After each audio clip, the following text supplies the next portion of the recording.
East Coker. In my beginning is my end. In succession houses rise and fall, crumble, are extended, are removed, destroyed, restored, or in their place is an open field or a factory or a bypass.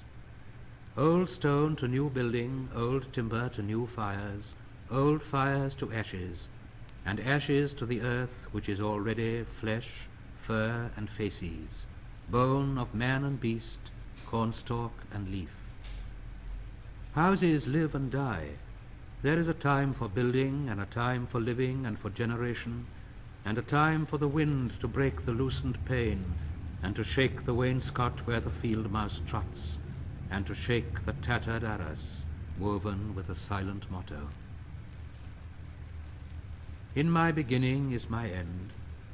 Now the light falls across the open field, leaving the deep lane shuttered with branches, dark in the afternoon, where you lean against a bank while a van passes, and a deep lane insists on the direction into the village, in the electric heat hypnotized. In a warm haze the sultry light is absorbed, not refracted, by grey stone. The dahlias sleep in the empty silence. Wait for the early owl. In that open field, if you do not come too close, on a summer midnight, you can hear the music of the weak pipe and the little drum, and see them dancing around the bonfire, the association of man and woman in dancing signifying matrimony, a dignified and commodious sacrament. Two and two, necessary conjunction, holding each other by the hand or the arm, which betokeneth concord. Round and round the fire, leaping through the flames or joined in circles, rustically solemn or in rustic laughter, lifting heavy feet in clumsy shoes, earth feet, loam feet, lifted in country mirth, mirth of those long since under earth, nourishing the corn. Keeping time, keeping the rhythm in their dancing, as in their living in the living seasons, the time of the seasons and the constellations, the time of milking and the time of harvest, the time of the coupling of man and woman and that of beasts, feet rising and falling, eating and drinking, dung and death. Dawn points, and another day prepares for heat and silence. Out at sea the dawn wind wrinkles and slides. I am here or there or elsewhere, in my beginning.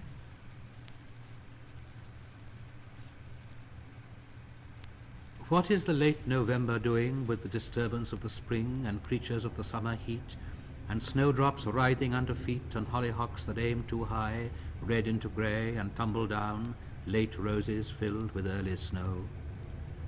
Thunder rolled by the rolling stars simulates triumphal cars, deployed in constellated wars. Scorpion fights against the sun until the sun and moon go down. Comets weep and Leonids fly, hunt the heavens and the plains, whirled in a vortex that shall bring the world to that destructive fire which burns before the ice cap rains. That was a way of putting it, not very satisfactory. A periphrastic study in a worn-out poetical fashion, leaving one still with the intolerable wrestle with words and meanings. The poetry does not matter. It was not, to start again, what one had expected. What was to be the value of the long looked forward to, long hoped for calm, the autumnal serenity and the wisdom of age? Had they deceived us or deceived themselves, the quiet-voiced elders, bequeathing us merely a receipt for deceit? The serenity only a deliberate hebetude, the wisdom only the knowledge of dead secrets, useless in the darkness into which they peered, or from which they turned their eyes. There is, it seems to us, at best only a limited value in the knowledge derived from experience. The knowledge imposes a pattern and falsifies, for the pattern is new in every moment, and every moment is a new and shocking valuation of all we have been. We are only undeceived of that which, deceiving, could no longer harm. In the middle, not only in the middle of the way, but all the way, in a dark wood, in a bramble, on the edge of a grimpen, where is no secure foothold, and menaced by monsters, fancy lights, risking enchantment. Do not let me hear of the wisdom of old men, but rather of their folly, their fear of fear and frenzy, their fear of possession, of belonging to one another or to others or to God. The only wisdom we can hope to acquire is the wisdom of humility. Humility is endless. The houses are all gone under the sea. The dancers are all gone under the hill.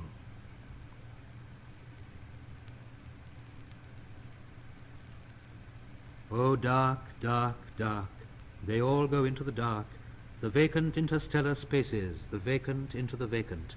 The captains, merchant bankers, eminent men of letters, the generous patrons of art, the statesmen and the rulers, distinguished civil servants, chairmen of many committees, industrial lords and petty contractors, all go into the dark.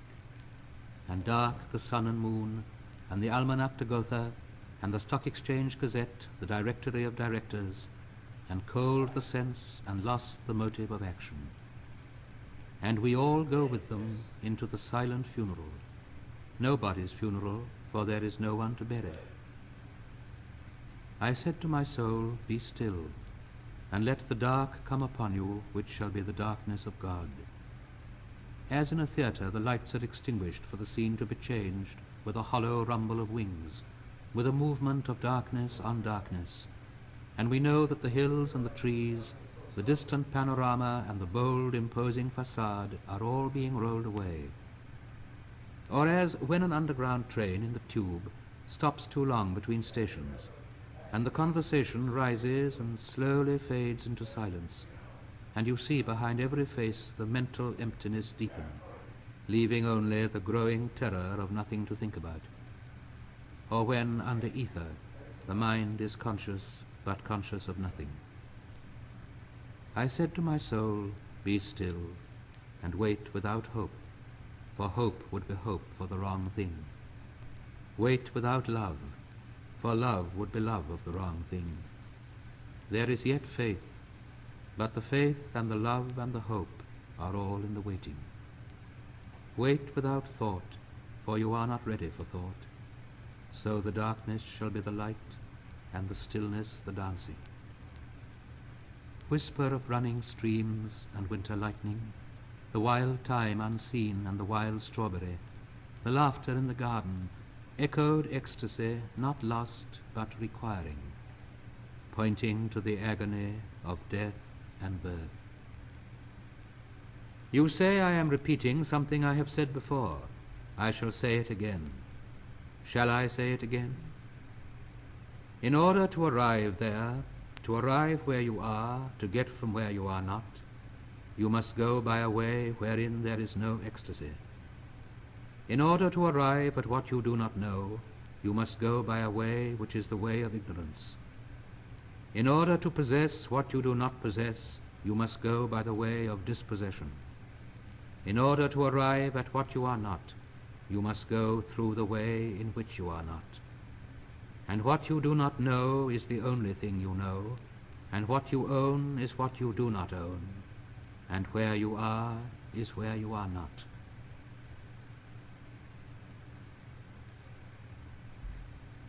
The wounded surgeon plies the steel that questions the distempered part. Beneath the bleeding hands we feel the sharp compassion of the healer's art, resolving the enigma of the fever chart.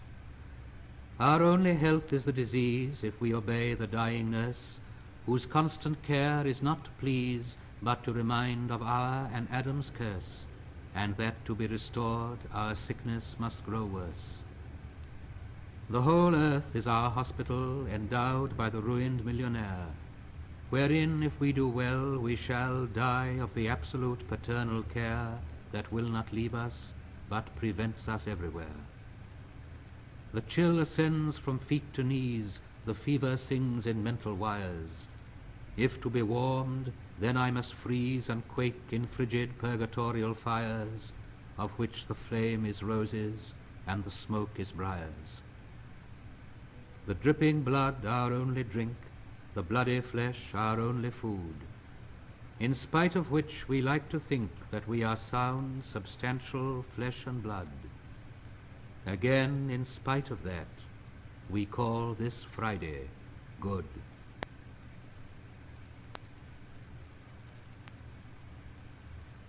So here I am in the middle way, having had 20 years largely wasted, the years of l'entre-deux-guerres, trying to learn to use words, and every attempt is a wholly new start and a different kind of failure, because one has only learnt to get the better of words for the thing one no longer has to say, or the way in which one is no longer disposed to say it. And so each venture is a new beginning, a raid on the inarticulate, with shabby equipment always deteriorating in the general mess of imprecision of feeling, undisciplined squads of emotion. And what there is to conquer by strength and submission has already been discovered once or twice, or several times, by men whom one cannot hope to emulate, but there is no competition. There is only the fight to recover what has been lost and found and lost again and again, and now under conditions that seem unpropitious, but perhaps neither gain nor loss. For us there is only the trying. The rest is not our business. Home is where one starts from. As we grow older, the world becomes stranger, the pattern more complicated of dead and living.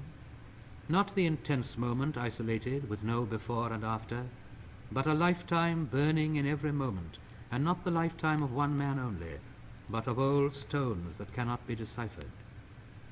There is a time for the evening under starlight, a time for the evening under lamplight, the evening with the photograph album. Love is most nearly itself when here and now cease to matter. Old men ought to be explorers. Here and there does not matter. We must be still and still moving into another intensity for a further union, a deeper communion, through the dark cold and the empty desolation. The wave cry, the wind cry, the vast waters of the petrel and the porpoise. In my end is my beginning.